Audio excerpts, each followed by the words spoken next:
Hello viewers, welcome to my channel English Companion. I am Momiti Chatterjee. আজ আমরা পড়ব William ওয়ার্ডসওয়ার্থের লেখা কবিতা the solitary reaper. কবিতা শুরু করার আগে আমি তোমাদেরকে অনুরোধ করব আমার চ্যানেলটা সাবস্ক্রাইব করে দিতে যদি আমার ভিডিও ভালো লাগে, আর বেল আইকনটা ট্যাপ করে রাখবে যাতে করে আমি প্রত্যেকবার যখন নতুন নতুন ভিডিও আপলোড করব তোমরা নোটিফিকেশনটা পাবে। Let's start. The Solitary Reaper, William Wordsworth. William Wordsworth is actually a romantic poet. He is a lover of nature. উনি প্রকৃতি প্রেমী কবি। ওয়ার্ডসওয়ার্থের সমস্ত কবিতাতেই প্রকৃতি প্রেম প্রকাশ পেয়েছে। সলিটারি রিপার পোয়েমটাও ইজ নট দ্য এক্সেপশন, ব্যতিক্রম না। The poem Solitary Reaper was written in 1805 and was published in 1807. The poet visited Scotland in 1803 with his sister Dorothy. বোন ডরথিকে নিয়ে কবি 1803 খ্রিস্টাব্দে গিয়েছিলেন স্কটল্যান্ডে। This poem is inspired by the poet's trip to Scotland. কবির যে স্কটল্যান্ডের trip, এটার দ্বারা অনুপ্রাণিত হয়েই লেখা এই কবিতাটা। In 1803 he visited the place. In 1805 he wrote the poem, and in 1807 the poem was published. Okay. The poem is named The Solitary Reaper. Solitary মানে নির্জন, একাকী, রিপার। রিপার মানে who is reaping, যে ফসল কাটছে, ফসল কাটিয়ে যে ফসল কাটছে। The Solitary Reaper মানে there is only one reaper who is reaping the grain alone. একটাই মাত্র ফসল কাটিয়ে রয়েছে, যে একা ফসল কাটছে। The title tells us so. টাইটেলটা আমাদেরকে তাই বলছে যে একটাই ফসল কাটিয়ে রয়েছে, যে ফসলটা কাটছে। The Solitary Reaper এর টাইটেলে যেটা রয়েছে। ওকে, আমরা পোয়েমটা পড়তে শুরু করি। পড়ার আগে যেটা বললাম, ব্যাকগ্রাউন্ডটা একটু মাথায় রাখবো আমরা, যে উনি 1803 সালে বোন ডরথিকে নিয়ে বেড়াতে গেছিলেন স্কটল্যান্ডে। 1805 খ্রিস্টাব্দে এই কবিতাটি লেখেন এবং 1807 খ্রিস্টাব্দে কবিতাটি প্রকাশিত হয়। Behold her, behold her single in the field. Behold, behold মানে look at, দেখো, তাকিয়ে দেখো, হার, তাকে। হার প্রোনাউনটার দ্বারা আমরা বুঝতে পারছি the person addressed is a woman, এটা মহিলার কথা বলা হচ্ছে। Behold her, তাকে তাকিয়ে দেখো। Single in the field, সে মাঠে একা। She is lonely, she is alone in the field, সে মাঠে একা। Yon solitary highland lass, yon মানে yonder, ওই yonder মানে not very far, ওই অদূরে। solitary, solitary মানে যে একা, lonely, highland মানে পাহাড়ি, lass, lass মানে মেয়ে, lass মানে মেয়ে, মেডেন। Behold her, ওই যে তাকিয়ে দেখো। Single in the field, single মানে মেয়েটি একা, alone in the field মেয়েটি মাঠে একা। Yon solitary highland lass, ওই অদূরে একাকী পাহাড়ি মেয়েটি, lass মানে মেডেন, ওই মেয়েটি তাকিয়ে দেখো ওই মেয়েটিকে, ও মাঠে একা। ওই অদূরে, not very far from here, যেখানে আমরা রয়েছি সেখান থেকে বেশি দূরে নয়, ওই অদূরে মেয়েটি একা মাঠে রয়েছে। Behold her is actually a figure of speech is applied here in the phrase behold her. It is apostrophe. The women is addressed, apostrophe করা হচ্ছে। মেয়েটি প্রথমে এই যে দু লাইনে যেটা ইমপ্রেশন আমাদের কাছে প্রকাশ করা হলো, যে মেয়েটা একা রয়েছে। কবি দেখছেন একটি একা মেয়ে রয়েছে মাঠে, পাহাড়ি মেয়ে, highland lass. Reaping and singing by herself, reaping মানে একাধারে মেয়েটি রিপিং মানে ফসল কাটছে, এন্ড সিঙ্গিং বাই হারসেলফ একাধারে মেয়েটি গান গাইছে। স্টপ হেয়ার, এখানে থেমে যাও, অর জেন্টলি পাস, না হলে ধীরে ধীরে পেরিয়ে যাও। ঠিক আছে, stop here or gently pass, মেয়েটা কি বলছে, যেখানে থেমে যাও অথবা ধীরে ধীরে চলে যাও, কবি বলছেন এটা। Here the poet is addressing a passerby. A passerby is passing that street that place, ওই জায়গায় একটা পাসারবাই পেরিয়ে যাচ্ছেন। The poet is addressing him, কবিতাকে বলছেন stop here, please stop here. Poet is requesting him to stop there, সেখানে থেমে যেতে বলছে। Or pass gently without disturbing the maiden, অথবা ধীরে ধীরে পেরিয়ে যাও মেয়েটিকে বিরক্ত না করে। Because the maiden or because the girl, the lass is reaping the grain and singing all by herself. She is alone, she has no companion, she is alone, she is reaping the grain and along with reaping she is singing. একাধারে ফসল কাটছে, একাধারে সে গান করছে। একটা passerby পেরিয়ে যাচ্ছে, কবিতাকে request করছে যে প্লিজ স্টপ হেয়ার, এখানে থেমে যান। or gently pass, or pass without disturbing the girl, don't disturb that girl. The poet is requesting the passerby যে মেয়েটিকে বিরক্ত না করে পেরিয়ে চলে যান। Because if the passerby disturbs the girl may stop her singing. মেয়েটা গানটা বন্ধ করে দিতে পারে গাওয়া, ওই জন্য কবি বলছে চলে যাও ধীরে ধীরে পেরিয়ে, হ্যাঁ বিরক্ত না করে। Alone she cuts and binds the grain. Alone she cuts and binds the grain. একাই সে কাটছে, গ্রেন মানে শস্য, ক্রপ শস্য দানাগুলো কাটছে, and binds সেগুলোকে বাঁধছে। একাধারে সে একাই কাটছে এবং একাই বাঁধছে। and sings a melancholy strain, আর তার সাথে সে একটা গান গাইছে যে গানটা মেলাঙ্কলি, দুঃখের, স্ট্রেন মানে সুর। একাধারে সে গান গাইছে, একাধারে সে ফসল কাটছে, আর তার সাথে সাথে সে যে গানটা গাইছে সেটা দুঃখের সুর। সেই গানটা is the song is a melancholy song. The song is not a happy song, okay, it is a melancholy song, melancholy strain. The girl is singing in melancholy tone, দুঃখের সুরে গান গাইছে। Oh listen, শোনো, for the veil profound is overflowing with the sound. Oh listen, the poet is here addressing the passerby. Oh listen, শোনো শোনো, the veil profound, veil means valley, উপত্যকাটা, profound means deep, deep valley, গভীর উপত্যকাটা is overflowing with the song, এই গানে যেন overflow, ছাপিয়ে যাচ্ছে।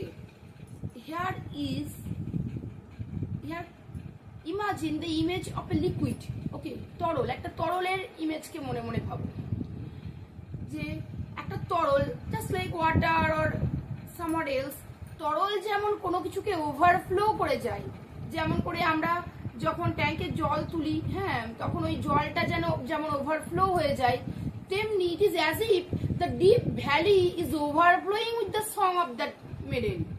মেয়েটির গানে যেন ওই গভীর উপত্যকাটা ওভারফ্লো করছে, ছাপিয়ে যাচ্ছে। The poet is telling, the poet is spellbound by the song of that maiden. The poet is spellbound, উনি একদম মুগ্ধ হয়ে গিয়েছেন গানটা শুনে। তাই কি বলছেন, দ্য ভেল প্রোফাউন্ড, ভেল মানে ভ্যালি, উপত্যকাটা, প্রোফাউন্ড মানে গভীর, গভীর উপত্যকাটা is overflowing with the sound, একদম গানে ওভারফ্লোয়িং মানে ছাপিয়ে যাচ্ছে গানের দ্বারা ওই উপত্যকাটা, গভীর উপত্যকাটা। ও লিসেন, শোনো, here this is the end of the first part of the poem. তাহলে কি বললেন, in the first part of the poem we get the image that there is a highland maiden who is reaping the grain, who is alone cutting the grain, binding the grain, and along with it she is singing a melancholy song, and the poet is addressing the passerby to stop or pass gently without disturbing that maiden. কবি বলছেন তুমি চলে যাও ধীরে ধীরে, অথবা হ্যাঁ থেমে যাও, তুমি কিন্তু মেয়েটিকে বিরক্ত করো না, ঠিক আছে। ফার্স্ট স্ট্যান্ডার্ড তাহলে poet is spellbound by the song of that maiden, because the poet is thinking that the deep valley is overflowing with the song of that maiden, okay. Second step, jai, no nightingale did ever chant more welcome notes to weary bands of travelers in some saddy hunt among Arabian sands. No nightingale did ever chant, কোন nightingale কখনো এরকম গান গাইতে পারেনি। We know nightingale is a very sweet bird, nightingale sings sweetly, okay. Keats has written an ode praising the song of the nightingale, ode to nightingale. No nightingale did ever chant, কোন nightingale কখনো এত সুন্দর গান গাইতে পারেনি। More welcome notes to weary bands of travelers in some saddy hunt among Arabian sand, আরবের বালিয়াড়িতে যখন পথিকরা ছায়ার নিচে বিশ্রাম নেয়, নাইটিঙ্গেলের গান তাদেরকে ওয়েলকাম, তাদেরকে স্বাগত জানাই।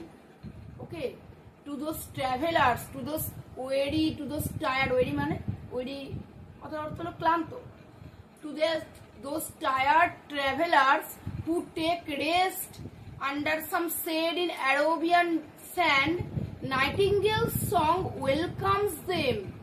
Nightingale's song works as a soothing balm to them. যখন ক্লান্ত পথিকরা বিশ্রাম নেয়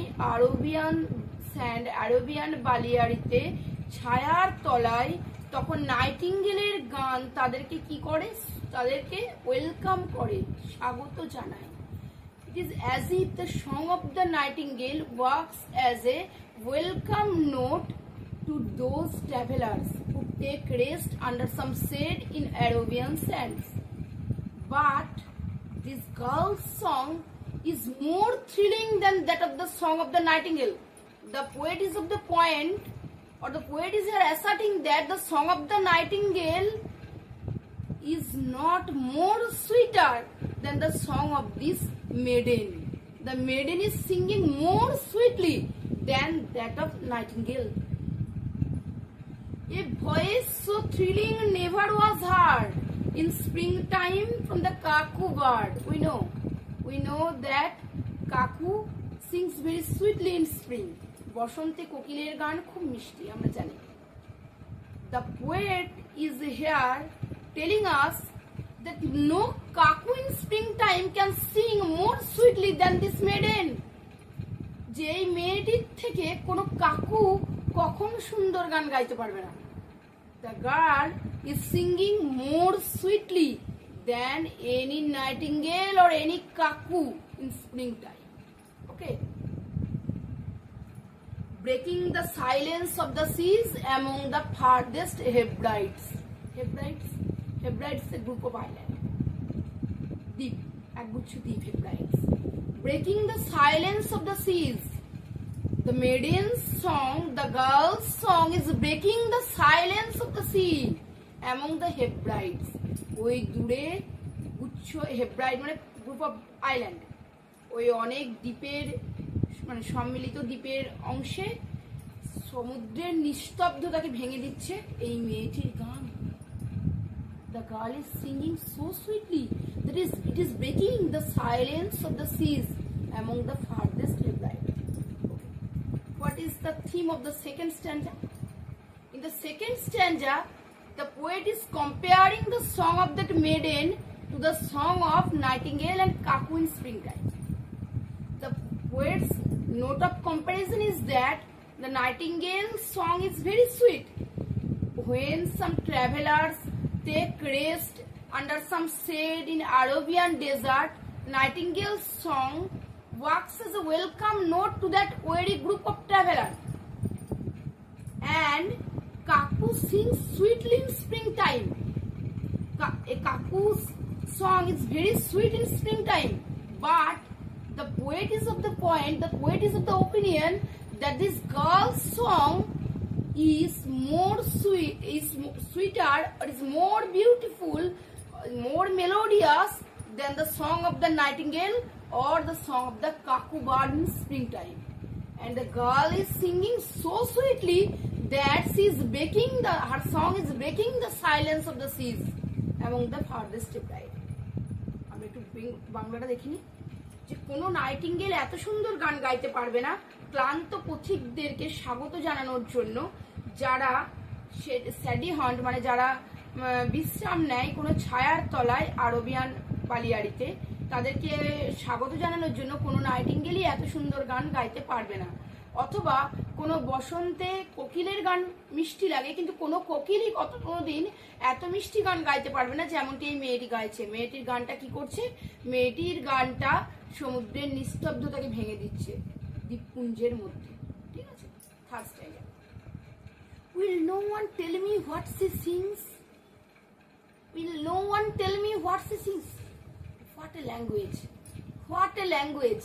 কেউ কি আমাকে বলবে না সে কি গান গাইছে? কেউ আমাকে বলবে না মেয়েটি কি গান গাইছে? The poet is listening to the song. Why did not the poet understand the song, the theme of the song? কবি তো গানটা শুনছেন, তাহলে কেন কবি গানটার অর্থ বুঝতে পারছেন না?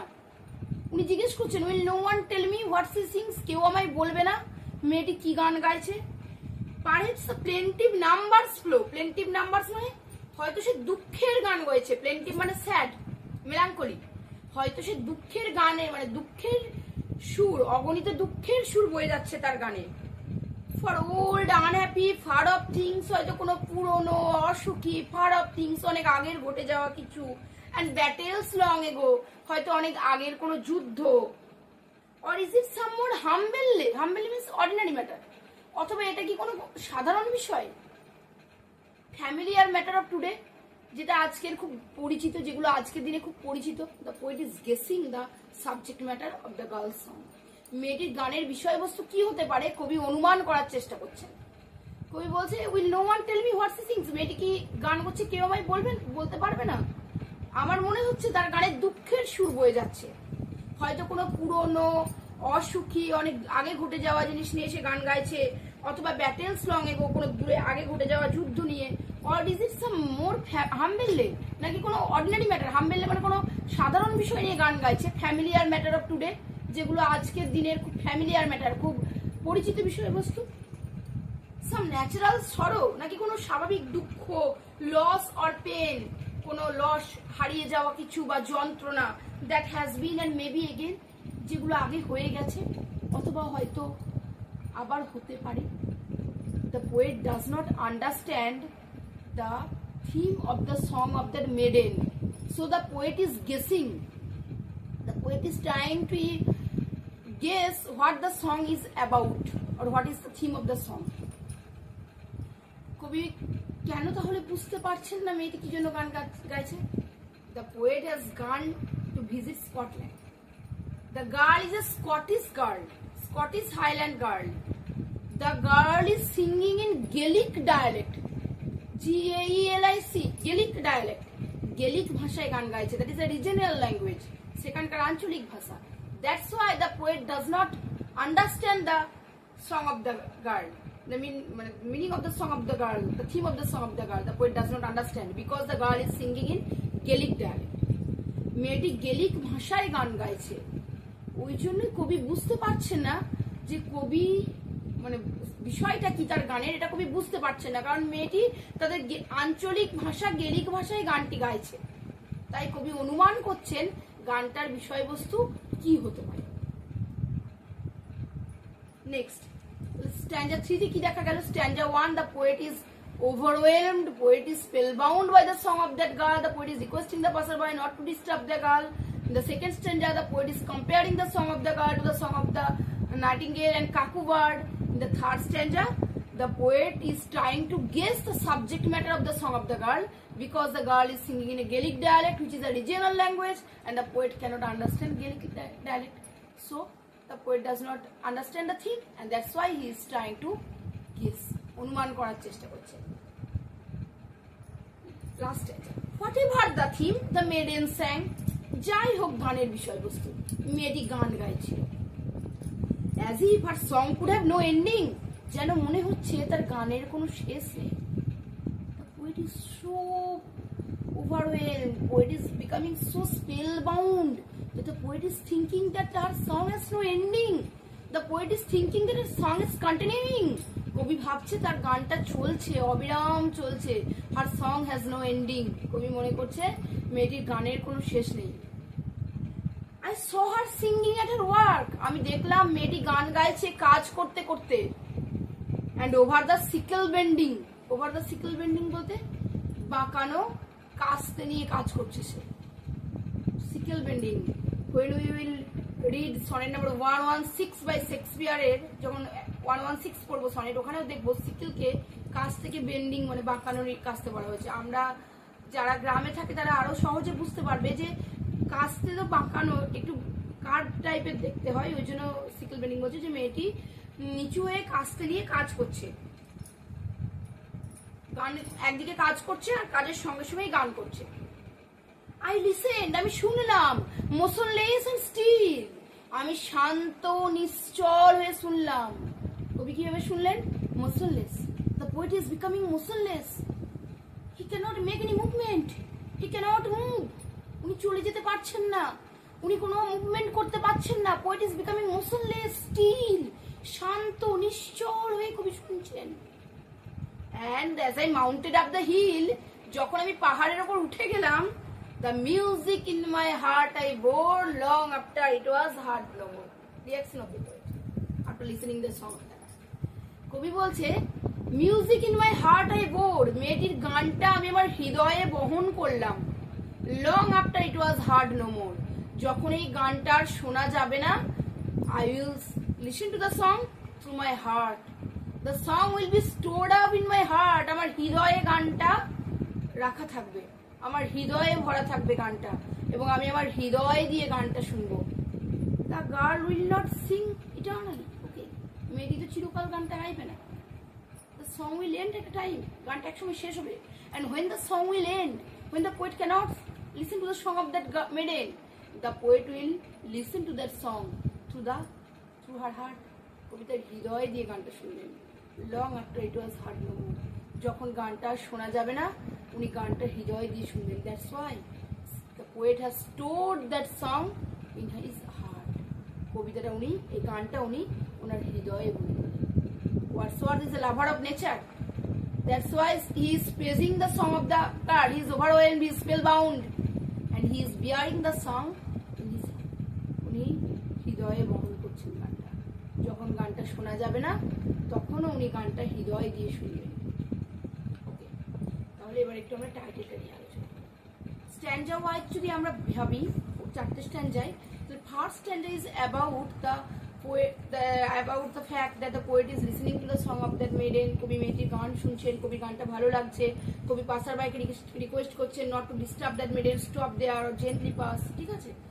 সেকেন্ড স্ট্যান্ডায় উনি নাইটিঙ্গেল কাকুর সঙ্গে তুলনা করছেন এবং বলছেন মেয়েটির গান আরো ভালো। থার্ড স্ট্যান্ডায় উনি কি করছেন, মেয়েটির গানটার বিষয়বস্তুটা বোঝার চেষ্টা করছেন, থিমটা উনি বুঝতে পারছেন না, কারণ মেয়েটি গেলিক ডায়ালেক্টে গান করছে। The poet does not know that regional Gaelic dialect of Scotland. And last time কি করছেন, the poet is telling whatever the theme may be, গানটার বিষয়বস্তু যাই হোক, the poet is becoming motionless and still by listening to the song, and the poet is bearing the song in her heart. So when in his heart, so that when the song will not be heard any longer, he will listen to the song through his heart. ওকে, আমি একটু question গুলো বলে দিই যেগুলো তোমাদেরকে পরীক্ষার জন্য face করতে হবে। এক্সামে যে কোশ্চেন গুলো আসে, প্রথমে উনি stop here or gently pass, এটা কাকে বলছেন? পাসার বাইকে বলছেন। কেন বলছেন? Because if the passerby disturbs that girl, the girl may stop her singing. Okay, next Hebrides বলতে কি বোঝানো হয়েছে? এগেন স্ট্যান্ডা 2 তে নাইটিঙ্গেল এন্ড কাকু বার্ডের সঙ্গে মেয়েটির গানটার তুলনা, the comparison of the girl's song to the song of the nightingale and cuckoo bird is very very important. In stanza 3, why did not the poet understand the language of the girl's song? Because the girl is singing in Gaelic dialect. And stanza 4, the music in my heart I bore long after it was heard. যখন গানটা শোনা যাবে না, কবির হৃদয়ে গানটা বহন করবে, কবির প্রতি। এগুলো পরীক্ষার জন্য তোমাদেরকে প্রিপারেশন নিতে হবে, এই কোশ্চেনগুলো। এছাড়া আমার কবিতাটা যদি ভালো লাগে, তোমরা তাহলে আমার ভিডিওটা সাবস্ক্রাইব করবে, লাইক কমেন্ট করবে। তোমাদের কিছু জানার থাকলে কমেন্ট সেকশনে আমাকে জানাবে, আমি আনসার দেব। তাছাড়া আমার কাছে যদি তোমাদের কোনো অনলাইন গাইডেন্স লাগে, কোনো SAQ short answer type question, যেগুলো 2 মার্কসের, 5 মার্কসের যে কোশ্চেনগুলো, বা 10 মার্কসের যে ব্রড কোশ্চেন আনসারগুলো, এগুলোর জন্য যদি কোনো কিছু প্রয়োজন হয়, তোমরা আমার কাছে এই অনলাইন গাইডেন্স পাবে এবং অনলাইন সমস্ত রকম নোটস আমার কাছে পাবে। তার জন্য আমাকে হোয়াটসঅ্যাপে কন্ট্যাক্ট করতে হবে। আমার হোয়াটসঅ্যাপ নাম্বার আমি আমার ডেসক্রিপশন বক্সে দিয়ে দেবো। Till then, by.